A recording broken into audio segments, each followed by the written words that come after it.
I'm here because I am a roaring lion crying out righteousness.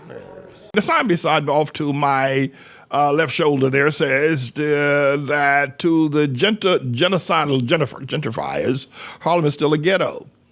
And ATLAH is coming, manningformayor.com. I don't know that where you were logged on for the Trust in the Lord Hour when you saw the Minister Holdnicker's last version of Jesus Take My Hand.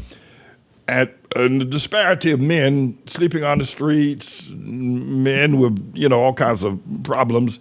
These are some woman's baby boy that was born that life is beaten down. And the poor information that he has received has led him to this state of being.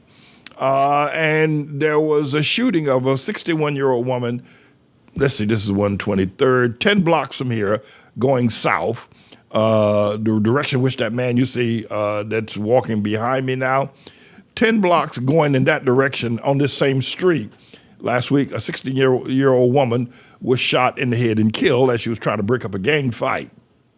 And the gentrifiers moved up here years ago, thinking they were going to turn this community into a boudoir, Van Nuys, if you will, or Beverly Hills to some degree, north of Central Park. But it didn't materialize.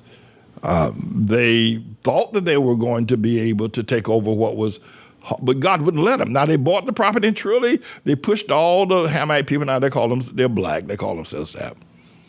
They pushed them to the street. They're in homeless shelters. You got more homeless shelters in New York City now where Bed-Stuy residents initially going back 30, 40 years ago and Harlem residents, South Bronx residents are now sleeping in homeless shelters, and these gentrifiers now sleeping in these buildings. But they haven't changed. It's still a ghetto. And it's more dangerous now. This is the absolute truth. It is more dangerous. Harlem is more dangerous now than it was in the days of Nikki Barnes. It is. I mean, there's shootings every day here in Harlem. Though you got these very rich, if you will, white people that moving up here thought they were going to push all the black people out. And the black people just went to the streets. They didn't go to the river. Black people just went to the street. They got kicked out their houses. They got kicked out their apartments. They got foreclosed. But they didn't leave the community. They're just sleeping on the streets now or in homeless shelters. Harlem is still a ghetto. That white people, and I don't mean that pejorative somehow, I'm racist because I say they're white, because that's who they are, thought that somehow or another they were going to turn this into a beautiful, if you will, Franklin Delano Roosevelt Drive of Paris, France. It didn't happen.